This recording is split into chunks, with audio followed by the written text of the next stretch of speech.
All right, well, welcome back to the channel. My name is Kevin. I'm Tarsha. And this is, of course, Conversations with the Crawleys, where we have conversations about faith, family relationships, and we do recaps, reviews, and commentary on some of our favorite shows. This one's all about Put a Ring on It, Season 3, episode, I think, 11. So we're at the end. We're 12. It's done. Yeah. So if this is content that you enjoy, make sure you hit the subscribe button, hit the like, request notifications, and share. And we will see you in the comments. Are y'all sharing? Please share. Just feel that. Just share. It's free. All right. So we are, like she said, at the end. After the train wreck of Shorty and Kenneth, Cartwheeling Kenny. Cartwheeling Kenny's his name. Cartwheeling Kenny. That's What's up, Cartwheeling Kenny? I know you check us out every now and then. Shorty arrives by herself. Yep. And the other participants are like, She by herself. What's going on? And then a few minutes later, at least as far as what we're seeing, right, Kenny shows up by himself. Right. And they're all like, oh, the energy's off. Something that happened. It's all in the room. Something went down. And so we start with Shorty's like, well, Dr. Nicole, like, y'all got some news for us? You want to let us know what's going on? Because the producers already told me. Right, but so everyone else is aware. Bring everybody else in the loop. I'm going to go ahead and give you an opportunity to speak. And that's when Shorty was like, well, we had a conversation and we are no longer together. It's done. It's a wrap. Simple, plain, period, and to the point. So, yeah, because, I mean, she's like, you're not going to keep calling me bees and hoes. And right. Calling me out of my name. Yeah. We're just not going to be doing this. And I'm not going to stand for it. Right. And he was indicating, first I think he was trying to deny it, wasn't he? I can't remember. It was, yeah, he's like, you gotta let me express myself and what have you. And, you know, I'm not saying he said it's all love, but it was just like you said, it was kind of like he was downplaying a little. Right. Because if you look at the body language, he still even put his arm around, at least on the chair. Right. Like, no, that's not cool. No. The way you're communicating, the way you need to express yourself, you can tell someone you're frustrated. Right. You can tell someone, look, you're not respecting me. Right. You know, I'm upset with you. I'm angry about how you're handling the situation. I'm handling the situation. You don't have to ever call me out of my name. Right. That's one thing you don't do. Whatever my government name is, you can have a nickname that is cute, endearing. But you are not going to call me out my name that's going to be disrespectful. At all. Not happening. So Dr. Nicole's like, all right, thank you. Your time in the process is over. You're fired. But she did say, look, if you do need some counseling, I am here for you for that if you want to talk through that. And we know that Dr. Nicole has, even though after the show ends, I know she's still done counseling with the couples in previous seasons. So that's not unusual. Right. Kenny rolls out. Kenny leaves. And she was like, I want to make sure he's gone. Yeah. You know, because Dr. Cole was like, what you doing with your outfit, Shorty? She's like, I'm just trying to remove my mic, but I want to make sure. I want to make sure I don't have any interaction with him. Make sure he all the way down 75. Right. 75. Make sure he clear so I can go out to my car and I can go where I need to go. Right. So then, you know, moving on to the other couples, she talks to Shae and Fonzo. Shae has had some breakthrough and some growth. Right. I mean, she indicates, she was like, he's really trying to make our relationship work. He's made efforts to contact the baby mama and speak to her. And then she says, and I have to realize that he can't change the baby's mama or the mother. Right. That may take time for them to accept me because they're their individual person. And he can't do anything about that. Only thing he can do is what he can handle and make efforts to.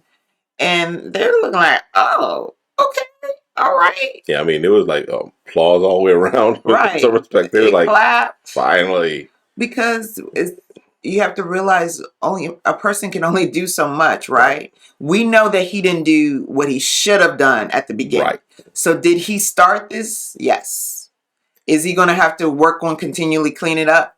Yes.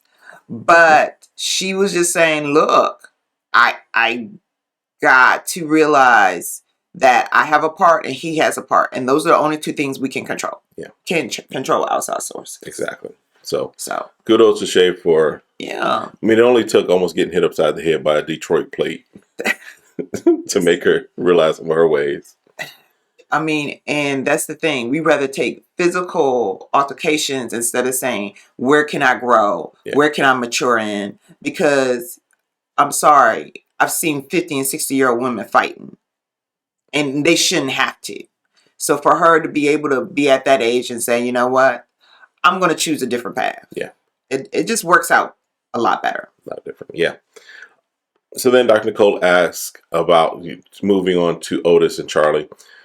She asked Otis if his date was in response to Charlie's third date with Chris. And Otis tries to play the whole, well, did I make the decision first or did you make the decision first?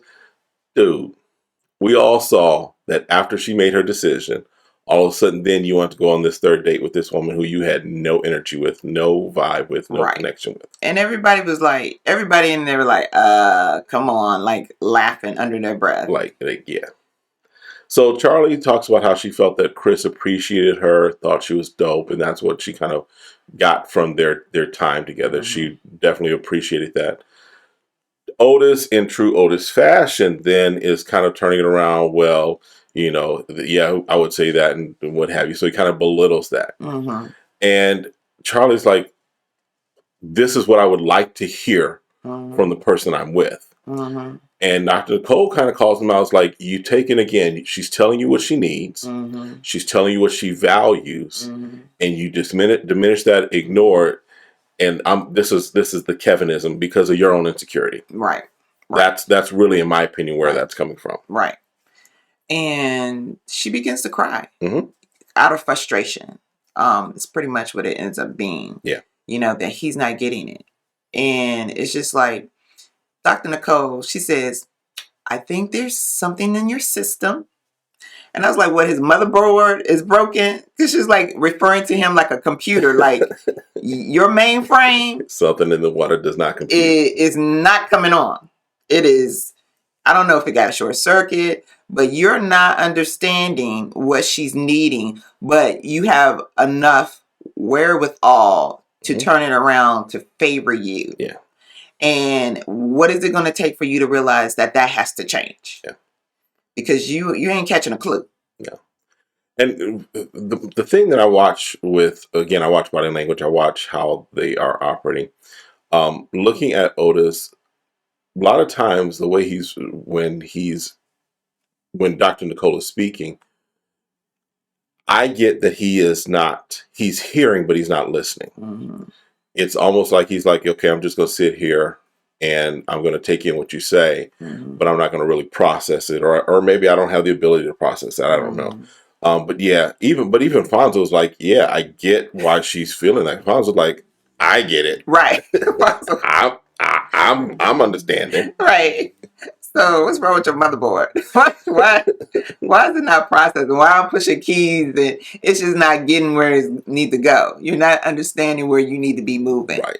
You know, and I'm like, for me, it's like those simple things, if you can't catch it, somebody else need to teach you. Yeah. You have to decide what you're going to take on, where you're going to allow someone to continue to grow, or if it's like, I don't have time or the energy for this. So, but they decide that, okay, this is our last session. It's time for you, one last assignment. This is for the men to go pick out rings and really evaluate the commitment you're about to ask someone to take on with you. So they get there and Fonzo is like, I'm really just enhancing the ring because I already kind of proposed a while back and we got to redo this. So he's like, I'm going to enhance the ring.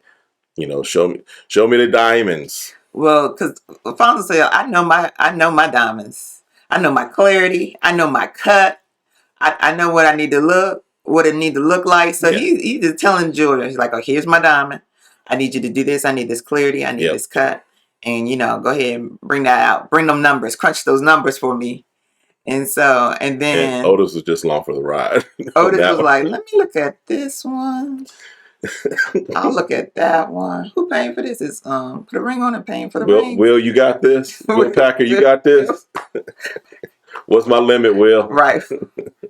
How much we can How high can I go? Right. Because that's why. Oh, I need to go over to that section over there. Okay, section, right. Cool. Right. But pretend like it came out of this section right here, right? Just do that in the editing. Just do that. I'm a chef. I don't work in music. That's why I only certain people hang out together, because if I got to compete with you, somebody going to lose. It's going to be me. Okay. Right? So, he's looking at me. Otis was trying to, talking to Fonzo, he should have tried to get a job with the label, because, Fonzo works for Rick Ross. Right. So, trying to get a backup dancer. Look. We'll see. Because he need to pay for it. All right. So they're doing that. They're talking. Otis is nervous, of course, because he's like, she could say no, which, yeah. She could. It would have been in her best interest. All right. But then Shae meets with Dr. Nicole. Right. And again, she does talk about how she sees a change in Fonzo, how he's engaged, how he's taking those steps, taking those actions. So they, of the couples, have had probably the most growth. Right. At least as far as what we're seeing. What we're seeing, right? Right. And what we can capture. She talks again about forgiveness, forgiving herself, forgiving him, working through those processes of those feelings, understanding you can only control what you can control. Right. And just not wanting to be hurt. I don't think anybody wants to be hurt, man or female. No. And that's why we have all these mechanisms of self-sabotage. We have these mechanisms of lashing out, or we don't realize why we're asking our partner certain things because of our own securities, our own fears, our fears of being rejected, fears of being hurt. And one thing Dr. Nicole says is like, baby girl, as long as he's a man or human and you're in a relationship, potentially you will be hurt by this person. Right. And I think that's another thing. We were like, oh, I'm in love with this person. I'm in love with my partner. And unfortunately, your partner will be the first one, because they're the closest to you, that can end up hurting you. They have more opportunity. They have more opportunity to hurt you. And I think we don't take that that's not considered in consideration when we're talking about, no one teaches us how to respond when the person that loves you the most is going to hurt you the most. Right. And how to work through those feelings and make decisions on like, okay, you hurt me. I can verbalize it. I can work through it. And we can both become better. Right. There's a difference between you hurting me and you intentionally wanting to hurt me. That was your intent. That was your goal. And you're not apologetic, and you don't want to move further or move forward and do better, but you rather continue just to hurt me. That's different than is circumstances in history where, okay, I messed up, I made a mistake, and I got hurt, or that person got hurt, and then them healing and growing from it. Then Otis and Dr. Nicole meet. And Dr. Nicole's like, okay, hey, how you think it's going? Right. Where do you guys think you are? Where are you? Otis is like, hey, we're in a good space. Interesting. That's not what she says. Right. So again, the disconnect that Otis has in his relationship as far as where he is processing it. Right. And the actuality of where he and Charlie are. Right. So they kind of talk through that. Then Otis and Charlie talk. Well, you don't want to skip over the part. Sorry, go ahead, Dr. Nicole was like, the way y'all guys interact and communicate is not healthy. Right. And maybe it's minimum to you guys, or maybe it's just little sly remarks, or, y'all make these little comments and y'all let it slip under the rug. But those are not good things for relation. Being petty, the pettiness between each other. Right. You know, these subliminal messages and what they call it, when you're being passive aggressive. All those things are not good in dating, being in a relationship, or when you get married. None of those things was going to change unless you did make a decision to change them. And he squinting his eyes like, what are you talking about? You know what? Because he's saying in his interview by himself, well, it's between us and we're going to do whatever we're going to decide to do in our relationship. It's pretty much what he says. Yeah. Instead of, I think what Dr. Nicole is just one of self-awareness. Like Dr. Cole, you're right. Someone has to be the bigger person. And no one has decided in this relationship who's going to be the bigger person. No. So Dr. Nicole is just pointing out, I don't think she was trying to say not get married. She was just saying these are the things that you still need to address. Right. That she's still saying is issues in your relationship. Are you going to address it so that the marriage you do want to have can be what you want? Right. Because you can't subtweet your whole marriage. No. You can't do that. So then yes, Otis and Charlie talk. Let us know what you think, because watching that, for me, I was like, he's really just saying everything she wants to hear. I didn't count it as genuine. I didn't count it as from the heart. I think he basically was like, let me rewind the tape. These are the things she's been saying she wants. So I'm going to say these things to her because we're at the end. That's the way I took it. I took it more so of like, I hear what you want. I'm going to try to give it to you. Now, when you try to give someone something that you haven't processed, or that you don't value the fact that they actually want that and need that. Right. Then you can say it. And I felt like he didn't mean it, but he doesn't understand what it means. We talked about understanding language, right?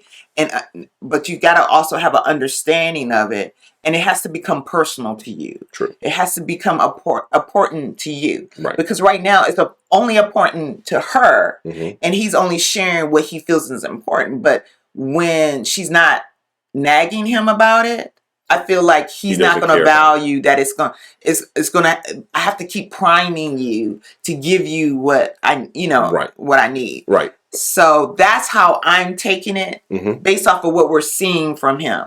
He has a lack of self-awareness and an understanding why that's important to her. Right. And if he doesn't investigate that, it will always be a small value to him. Right. Because I think even in our relationship, there have been times where you've expressed that you want something, and until it became, okay, this is something that I get that you're wanting, and I become intentional about providing that. Until that happens, it's not going to work well. Yeah, same thing with me. It was like, I don't understand. I was like, you said you want this, I want to produce that, but I'm not getting any value from it. I don't understand why you need value in it. And so it's just kind of that constant trying to, I want to please you, but I don't understand. And it doesn't work well. Right. Until you get to it. Yeah. So then Fonzo meets with Shae'S dad. And he's like, all right, hey, how's it going? So because Fonzo and Shae have already had an engagement prior, Shae's dad is, of course, like, are you sure this time? Is this legit this time? Right. And even the dad says that he wasn't sure that they were in the right place the first time. And then he's asking questions. What's different this time? These are all great questions. Okay. You want my daughter. Got it. Are you sure? Right. With all that comes with that. Right. Now, what's different? Because I've watched you all. Right. So how is this time different? You're asking, yes, you're asking for my daughter's hand in marriage. Cool. Appreciate that. What's different this time? Right. How is this going to be different than what we've seen before? Right. And I think those are great questions to ask when you're trying to make a decision on, how can you move forward with my daughter, and not just like, oh yeah, sure. And he's asking about the blended family thing. Like, we've taken you in, but these people are not accepting my daughter. Are you going to protect my daughter? Because basically he's saying, as a father, I love her and I've been trying to protect her, even though she's an adult. Right. And now that I'm giving her to you in marriage, my goal is that are you going to protect her heart like I've been trying to protect her Or heart? do I have to step in? And that's, yeah. Right. Yeah. So I think he kind of understood where he was coming from. And he was like, no, I do love her. I am trying to make sure that my mom knows, my baby mama knows, you know, that she's my wife. Right. And that she's going to be a part of my life. And that Alfonso has to accept. He's like, and I'll accept that my family may not want me to be in their lives anymore if I'm accepting my wife. Right. And that's what happens in a marriage. Yep. There has to be a decision. If you're going to be married to this person and your family is toxic and does not accept your partner, and there's valid, no valid reason for them not to accept that person, then they're going to have to push rocks. Kick rocks. Kick rocks. Kick rocks. Not push them. But kick rocks. Depends on how big the rocks are. Right. Pretty much they just need to move on. You ain't got to go back home, but you definitely got to get out of here. Get out of my house. So. All right. So they end the conversation. He has the dad's support. Right. And the dad's like, all right, when we talking grandkids, what that looks like. But yeah, let's just make sure they get the relationship and the marriage right. That's the important thing, because adding grandkids. He has a step grandson or a bonus grandson. Yep. So work with that. Until everything is A-okay. Right. So now it's decision time, right? Right. So Otis meets with Charlie. Was it Olympic Park that they were in? No. I just mentioned that. Oh, okay. So it was one of the parks in Atlanta. Yeah. And of course we see the recap of kind of where they have been. He says he wants to be what she needs and more. That's what he says. Yeah. We can only take him at what he says. Right. Our personal opinion doesn't matter. No. So he asked her to marry him. Dramatic pause, commercial. Yeah. And then she says yes. Mm-hmm. And she's like, yes. And he was like, all right, let's go home and make babies. I was like, whoa, woo woo. I said, anyone who just got a ring on you and then want to get you pregnant? Nah. I'm trapped like a fool locked in a cage. I can't get out. I was like, you ain't gonna try? Get me all knocked up. He trying to trap her. I was like, nah, homie. No, we're not. And nah. I was like, even when I got married, just in case I need to leave, I'm not having any kids. I don't want anything to keep me attached to somebody that I don't want to see for the rest of my life again. Right. I was like, I told you, I was like, we need a couple years, make sure we still like each other. In ideal situations, yes, recognize that sometimes it happens where you, but in an ideal situation. When you can be intentional. Yep. And you done everything you can to make sure nothing happens. They've been together 3 years and nothing happened. Right. So if I'm being intentional and then you want to tell me, we want to intentionally have a baby while we're engaged. And y'all just listen, they just finishing up getting out of counseling. And they haven't resolved their issues. Can we forget, did the ring just magically made all that other stuff he just went through 24 hours ago disappear? Yeah. And then now, in 30 seconds, not only I got a ring, you talking about go home and make babies? And spend at least the next 18 years. I was like, dude. Minimum? No. Because I'd have been right on camera. No. I love you. Do we want to celebrate the occasion? That's all good. But there is no babies coming nowhere near us until I know for sure this is a consistent thing. Yes. And that's something you just saying out of your mouth. Yeah. So then Shae and Fonzo was flexing. Fonzo's like, look, I'm about to put... like, how much money you got? Fonzo was like, I got the service, the driver's coming in and get her. I told my boo, I need you to dress it up. I'm about to hit the town. They get in, they get in their service, their car service. Mm-hmm. They go out to the airport, waiting, helicopters waiting for them. Mm-hmm. They get to see the city of Atlanta, from the skies. and they land in a airport hangar. Right. Where he got it all laid out. Got it decked out. Making her feel like a queen, right? And so, and then Shae on the way there, like, what could this all mean? I'm like, girlfriend, please. You know what this means. Right. And he does.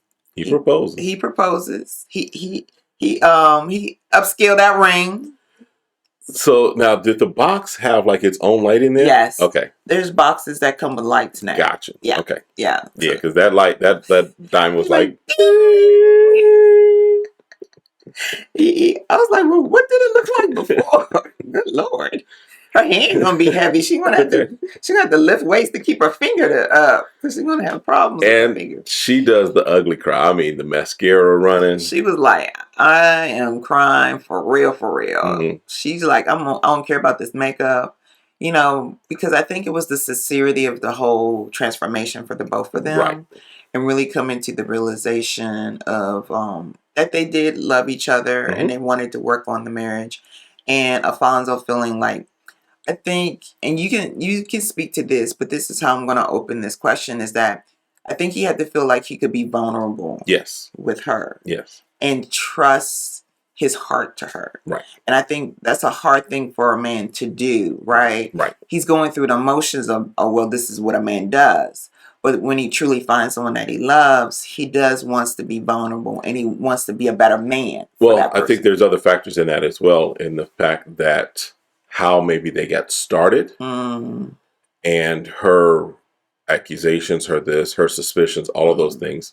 So then that caused him to maybe shrink a little more and say, I'm not going to reveal because I do want to keep you. I do value you, but I don't want to share because of how you respond to that. So he had to learn that he could trust her with the truth, if you will, and trust her to allow him to at least show some growth, show areas where he's missed it, what have you. So I think that I think leading into the reunion special, which we saw the trailer for, I think he began to share more because she talks about how he began.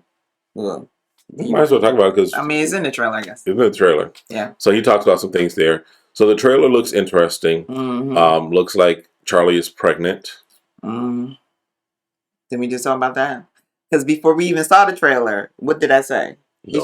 He's trying to trap her. Yep. So there's some interesting things in the trailer. Kenny looked like he just got off work and just decided to show up. At the last minute. He was like, I guess I'll go. Right. And looks like Otis was sliding in some DMs. So there's some things. We'll be here for it. Let us know your thoughts. Let us know what we might have missed. But put a ring on it. Season 3 is coming to an end. But yeah, definitely we'll be here for the reunion and we'll recap that and let y'all know what we think. Yeah. All right. That's it for this one. Have a great one. We'll see you next time. Have a blessed day. Be blessed.